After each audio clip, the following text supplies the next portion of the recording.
This week's episode is brought to you by Return Home, the new audio drama for me, Jeff. You can find it on iTunes, returnhomepodcast.com, and it's a lot of fun. Check it out. Once again, it's called Return Home.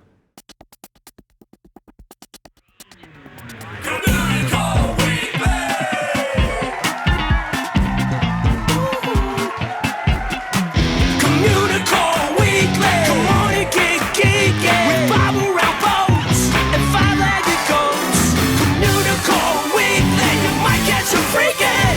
You waited all week. I'm sure you already know that it's the greatest online show.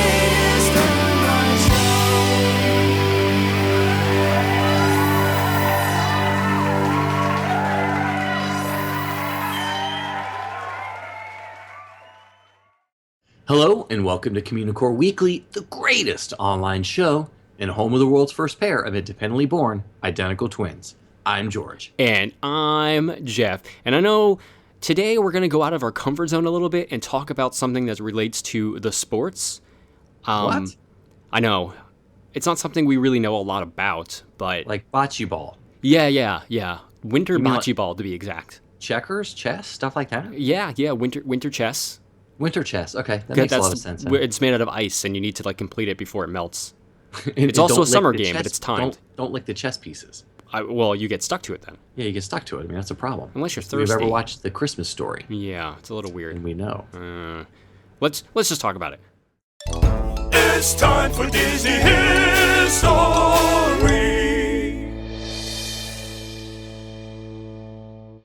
If we learned nothing else so far in our study of Walt Disney and his work, it was that he was absolutely proud to be an American. You know, from his earliest days in filmmaking to the opening of Disneyland Park, he basically imbued his creative endeavors with the loftiest ideals of the American spirit. And he was even sort of a goodwill ambassador to the world, and he was really happy to embrace this role. There was little he would not do for his country, but his devotion to that was put to the ultimate test when he was asked to chair the pageantry committee for the 1960 Squaw Valley Olympics. Heading the pageantry committee for the 1960 Olympics was asking a lot, even for a patriot like Walt. Already consumed with unfinished studio projects and certainly not looking to take on additional work, he could have been forgiven for politely declining the offer. But when Uncle Sam came knocking, Walt could not help but answer the door. The obvious choice to head up Squaw Valley's Olympic festivities, the Disney boss offered that rare combination of sterling governmental support with an unparalleled reputation as an entertainment master.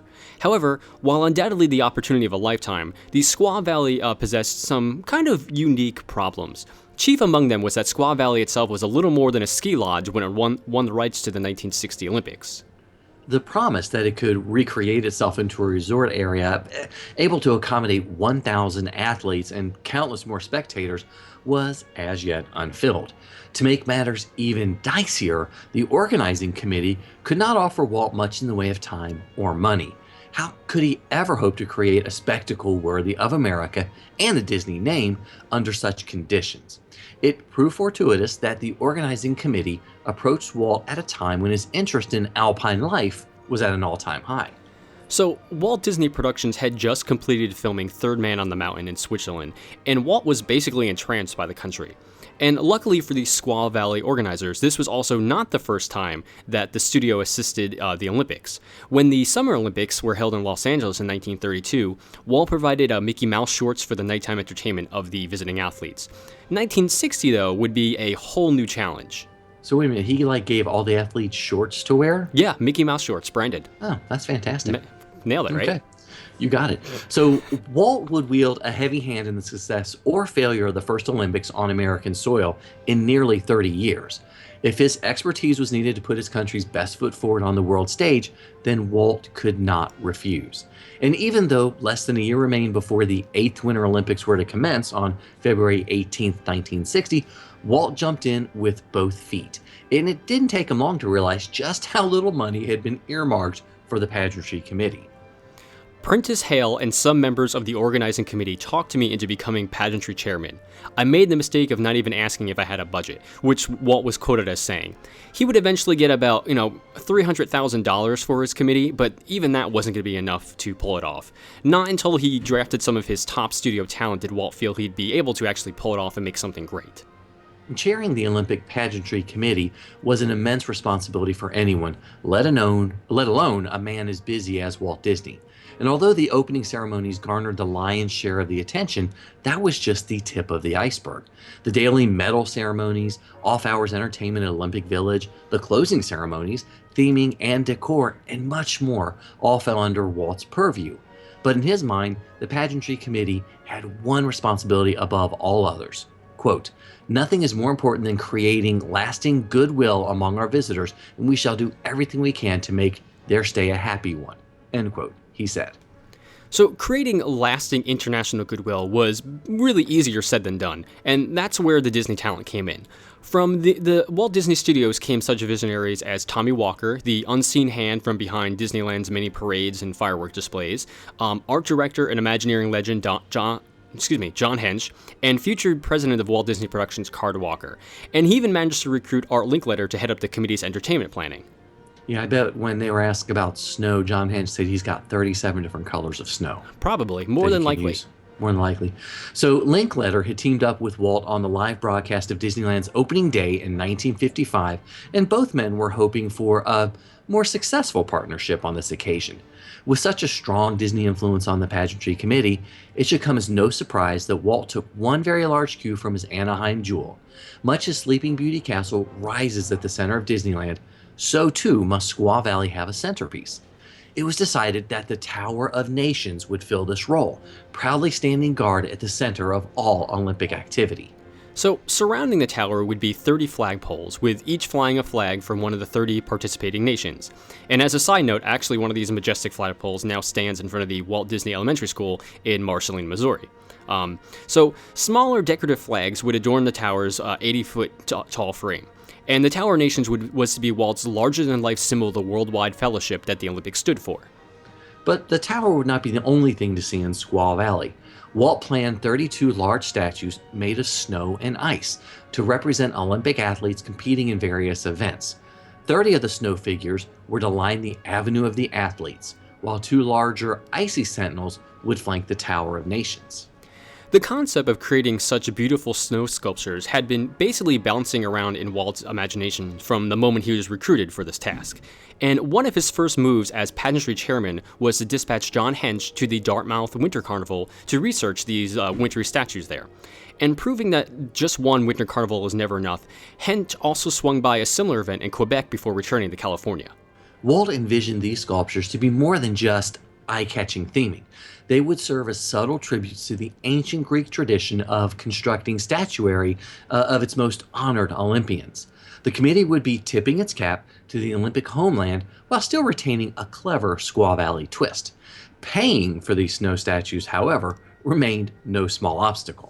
With the very meager pageantry budget already strained to its limit, Walt had to get creative if the snow fingers were to become a reality. And in a desperate effort for subsidization, Disney's Edsel Curry pitched a unique idea. Select California cities could each donate one statue as a gift to show their solidarity and support for the Squaw Valley Olympics. Agreement was slow and grudging, but all 32 statues were eventually built, thankfully. I love that, grudging. Yeah. Okay, so next week, we'll take a look at the creation of the opening ceremonies and some of the other issues that the planning committee had to face in order to pull it off. But, we'd love to know your thoughts. Did you have any experiences with the Squaw Valley, the 1960 Olympics, or any cool stories from that event at all? Did you participate? Oh, yeah, that'd be even better. Ooh, did they give out, ice medals? Ooh. And do you still have them? Probably not. Probably not. So give us a call on the Communicore Weekly Goat line at 424-785-4628. That's 424-785-GOAT. He's a nerd, he's a geek, but we all like to hear him speak. So listen up to the words from his speech. It's George's Book of the Week. So for this week's book, I'm going to look at 7 different titles. This is sort of like a part 1 of my essential Walt Disney World guidebooks. Cliffhanger! Yeah, cliffhanger. Ooh, 7 more books? You're kidding me. Um, so if you're doing any type of research about Walt Disney World, or if you think you're the biggest Walt Disney World fan out there, then I've got, as I mentioned, 14 books that I think you need to own. You know, I've been collecting Disney-related books for over 20 years, and I've got over 1,000 at this point in time. And I want to give a shorter list that people could get into and start collecting. And more affordable. Yeah, some of them. Yeah, not all of them, but some. Not all of them. Okay, so the first one we're going to talk about is Since the World Began, Walt Disney World, The First 25 Years by Jeff Curdy. And this might be the 23rd time I've mentioned this book on the show. I love this book. I try to mention every opportunity because it's the only official history of Walt Disney World, even though it just covers the first 25 years. And it represents the one book that all Walt Disney World enthusiasts, researchers, and fans should own. Jeff Curdy, his book takes us on a fantastic overview of the Florida property, and he's able to dispense such a large history into a single volume. So I love Since the World Began. Next up is Disney A to Z, the official encyclopedia by Dave Smith. Now, I've only got the first 3 volumes. There's a 4th one apparently on for sale at Sam's Club, but I don't have a membership to Sam's Club, so I haven't been able to get it yet. But anyways, so the 3rd one, the 2006, is the preferred title, just because it's the newest besides that one. And Dave's Encyclopedia offers short entries that detail the opening, closing, and general history of the parks, the resorts, the restaurants, and the attractions. Overall, it is the go-to resource for quick information and for finding out those small details. And of course, most of it is available at the D23 site as well, but it's awfully cool to have the book, especially during a zombie apocalypse when there won't be any internet. You never know when that's going to happen. Exactly. So next up is probably most people's favorite books if they're a Walt Disney World fan, and it's Walt Disney's Epcot Center, Creating the New World of Tomorrow by Richard Beard from 1982. And this book really is hard to describe. If you love Epcot Center, then you need this book. It's 240 pages dedicated solely to Epcot. There is amazing concept artwork, and the narrative behind each pavilion is quite eye-opening. Disney at the time had a hard time explaining the concept of Epcot Center to the world, so this book was sort of like a PR campaign. It's one-of-a-kind resource, and Disney hasn't published anything like it before and probably never will again. And there are at least 4 different versions of the book.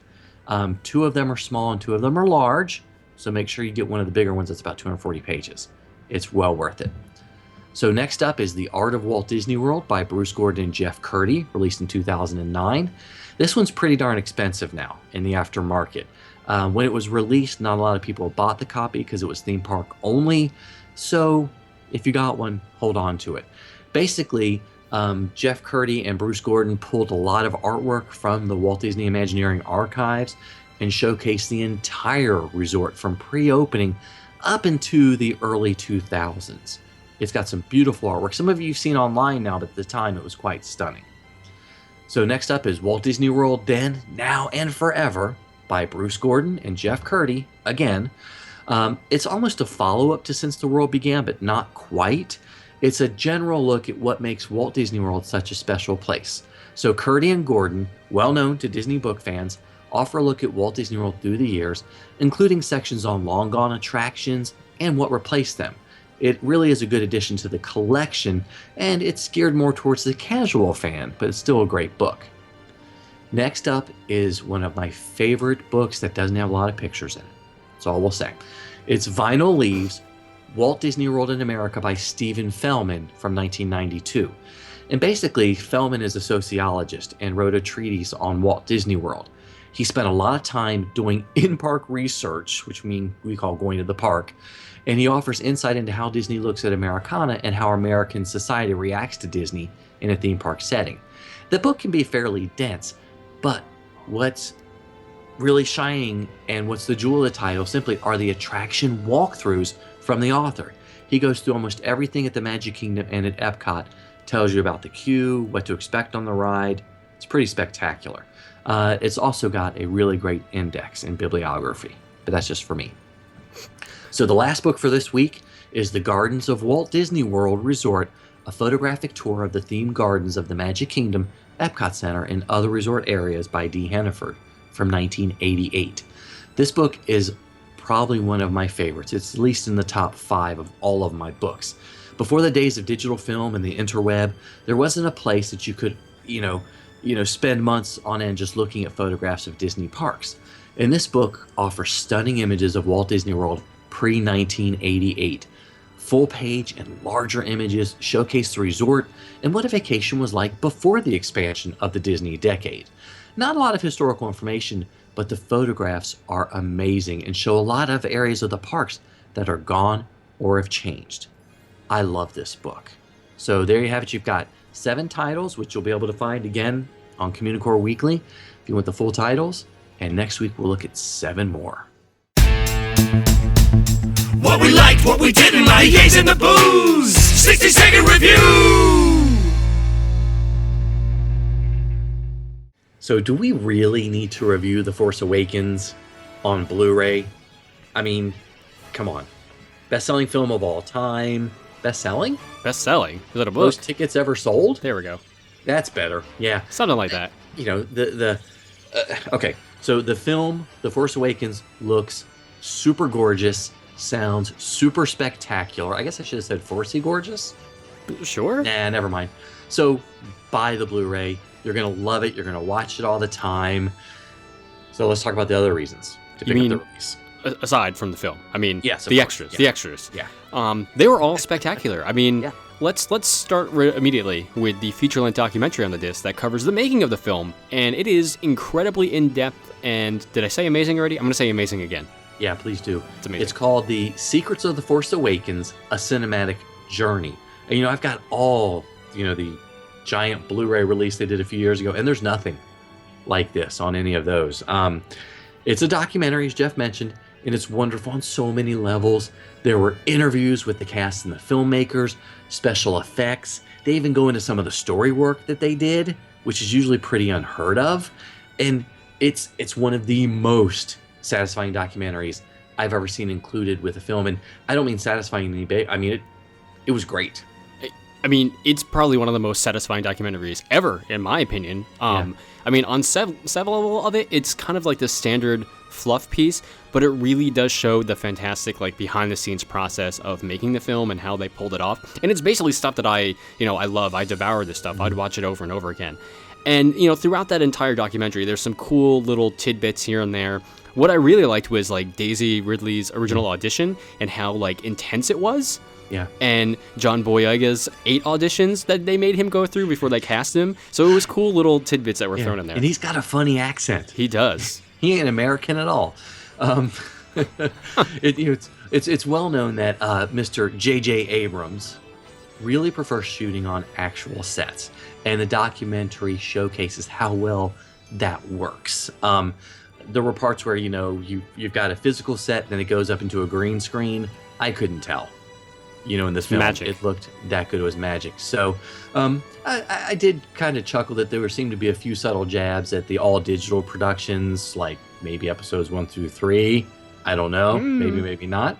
But, the documentary was long.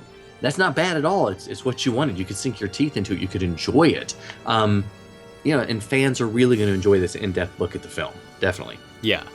So next along was the long-awaited deleting scenes, and they were pretty cool to see, even though they were kind of short. And I would have liked a little bit more of the director commentary about why they were cut or what overall purpose they served, but I get it why it wasn't there.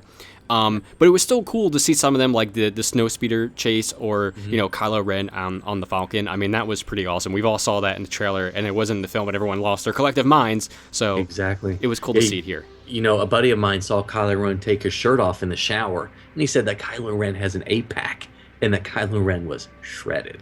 Yeah, but that guy Matt straight up sucks. Yeah, but this yeah, I guess I can see where that could go. Yeah. So yeah, sorry he killed your son. Yeah. So another one of the really cool things I had was the table read, the first table read of the yeah. film with the entire cast. Yeah. And it wasn't the entire table read, it was just bits and pieces of it and the cast and crew talking about it. But it was cool to see them reading the script together for the first time and to see Mark Hamill actually reading the stage direction, which is more lines than he had in the actual film itself. Yes, it was. And it was he was like, well, I was invited there and I couldn't figure out why, but they wanted me to read it. I'm just going to hang around and look. Oh, how good that was to hear Mark Hamill read it. But you got a feeling that from the documentary itself that these people weren't here to make a dollar. No, they were there out of love for it. Yeah, they loved it. The older Star Wars actors with the new generation. You've got all the people that helped make the film. Lawrence Kasdan, who penned Empire, had a large part in it as well. You got a lot of behind the. They kept calling him Larry, which I thought was kind of funny. So yeah, the special effects were special effects. The documentaries, what, George? the bonuses, bonus features. Thank you, were spectacular. And I pretty much would have bought them alone. I would have also, especially the one about the crafting of the creatures, where all the practical creatures that they made for that quote-unquote cantina scene, it blew me away, the detail and like the story that they had for each creature that was in there.